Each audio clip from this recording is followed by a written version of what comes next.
Reka ngusuhuze nanone ukurikiye Techinika, nizere ko umeze neza cyane. Techinika ikugezaho amasomo kwigisha ikoranabuhanga, uko rikora, uko warikoresha ndetse n'uko waribyaza umusaruro. Ubu turi kwigisha gukoresha JavaScript mu gukora porogaramu za mudasobwa. Tumaze kwiga ibintu byinshi. Uyu munsi tugiye kwiga ubundi bwoko bwa loop. Twari twarize while loop, twarize for loop, twarize do while loop. Uyu munsi tugiye kwiga indi for loop ariko yandikwa mu buryo butandukanye na za zindi za mbere twize. Iyitwa for in loop, hari n'iyitwa for off loop.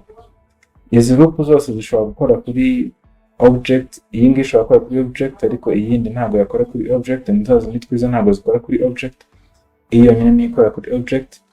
Gusa izi zose yaba iyi ngiyi nizo twize mbere, zose zishobora gukora kuri array ndetse no kuri strings. So nibyo tugiye kurebamo uyu munsi, turebe uko zikora. Hano nazanye ya object twakoresheje turi gukora constructor function. Twakoresheje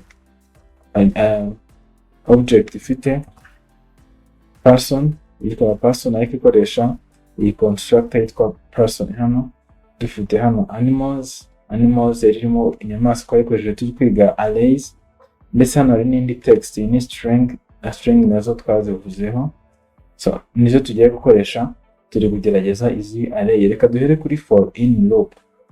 For in loop iyo uyikoresheje wandika for bisanzwe, noneho ugakora variable iri buze gusangwa muri object. Reka tuvuge hano turi gukoresha object. Ubundi ngo let key ubwo ni property name cyangwa se property key, noneho iraza gusangwa muri object yitwa person1. Object yitwa person1.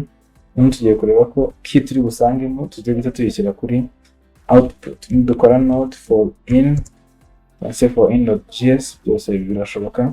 Uraza guhita ubona za properties zose dufitemo hano, uraza guhita uzibona. Ni ukuvuga ko iyo ukoresheje for in loop ugakora iyi variable ukavuga in, ni ukuvuga ngo reka turebe keys dufite muri iyi object. Izo keys zose noneho tukaba tugiye kuzishyira muri iyi variable, noneho tugakoresha iyo variable kuri buri iteration, buri uko izengurutse igahita isohora iyi key. Kuri loop yindi twakoreshaga twabanza gukora initialization, twashyiragaho aho turahera, ariko hano iraza guhera aho iyi object itangiriye igera aho irangiriye, igenda ifata key yishyira hano muri iyi variable yitwa key. Noneho ku nshuro ya mbere ubwo key iraba yitwa name, noneho itongera itangire irebe key ikurikiyeho isange yitwa edge, ku nshuro ikurikiyeho irebe key isange yitwa location. Izi ngizi ni za properties, ni property key cyangwa se property name, nizo ziza hano kuri output. Turamutse ugerageje gukoresha iyi for in loop ngo aho kugira ngo ubone amakey noneho ubone value, angana n'icyo wakora wafata iyi uvuga person noneho dot key. Urabizi ko iyo ugiye gushyira kuri output ufata person ugashyiraho niba ari edge ukagira dot edge, noneho iyi key yo ihagarariye izo zose. Nyina bwa mbere harabanzaho name, hakurikiraho edge, location na occupation.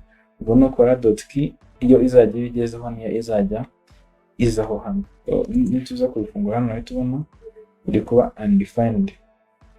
Okay, biri kuba undefined. Reka dukoresha bwa buryo bundi. Hano bishobora kuba bidakunda ko ukoresha akadomo, dukoresha key ntabwo twagira string kubera ko ari variable.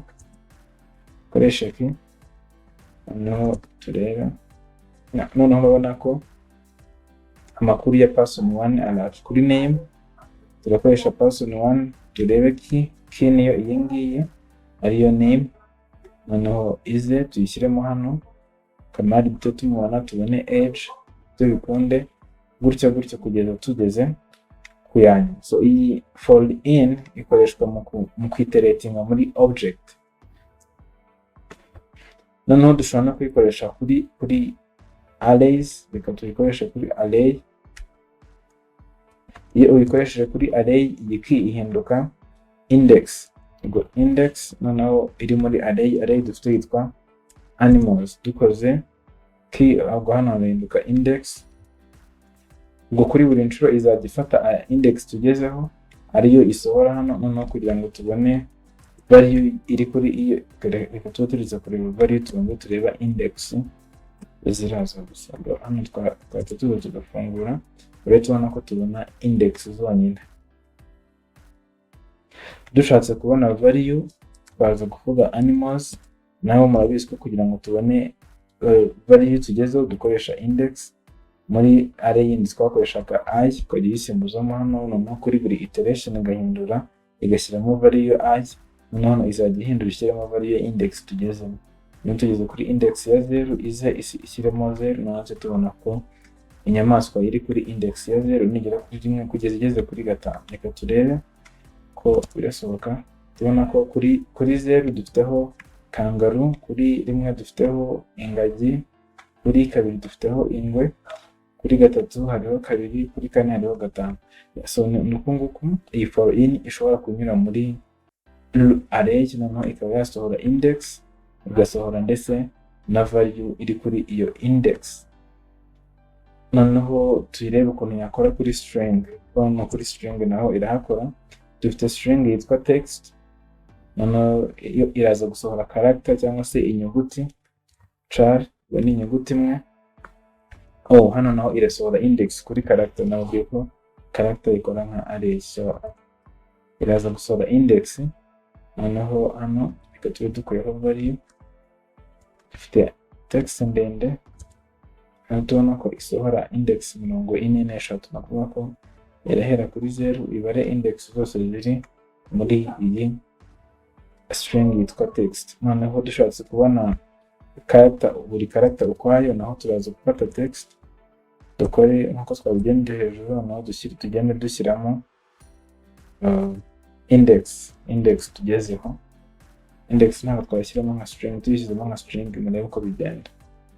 Tuyishyizemo nka string turaza kubona undefined, so niyo mpamvu tugomba kuyishyiramo nka variable murabizi ko tuyishyiramo nka string. Nituyifungura noneho rero tubona ko kuri buri index barakwereka inyuguti ihari, ihita isohora buri inyuguti kuri buri index. Nk'uko niko for in ikora, yo ifata text ikagenda ifata variable wakoze ikayigira index, cyangwa se kuri object ugigira key cyangwa se property name, noneho ukaba ushobora kubona value ugiye isimbuzamo hano muri hano ushobora kubonera value. Noneho ibingibi bikajya bigenda biguma byisubiramo kugeza ugeze kuri index ya nyuma cyangwa se kuri property name ya nyuma. Ahangaha ni kuri for in loop. Tujye kuri for off. For off ni iyindi loop nayo ijya gukora nka for in, ariko ho itandukaniro nuko aho kuzana index ahubwo izana value. Reka duhere kuri string. Hano dufitemo string, no hano tubona character aho kubona index. Nidukora console log twakoresheje for off, urabona ko noneho turasohora character aho gusohora index. Ni nkuko twari gusohora ibi bindi tudasohoye index tutayisohoye hano. Ibi ngibi byaba bingana nuko twaza tugakora ibi ngibi hano tugasohora character. Ubwo tugiye no kuri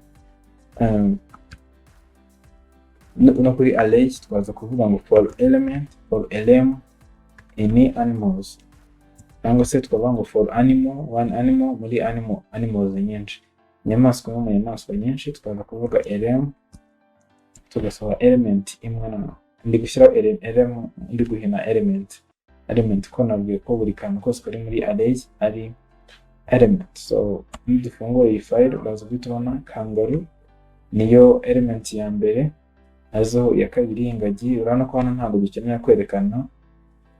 dukeneye kwerekana index. Ikoresheje for off ni nkaho ihita ikora kano kazi kose itiriwe isaba ko ushyiramo index.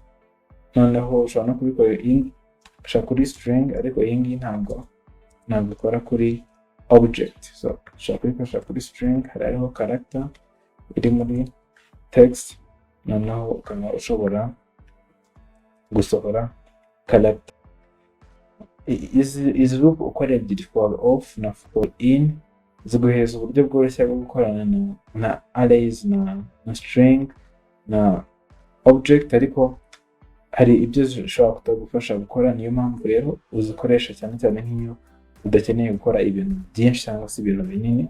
So niyo mpamvu gukoresha na za zindi za mbere twari twize nabyo ni ingenzi cyane, noneho ukagenda umenyera ukamenya n'aho wazikoresha zimwe n'aho wakoresha izindi. So reka duhure mu isomo rikurikiyeho.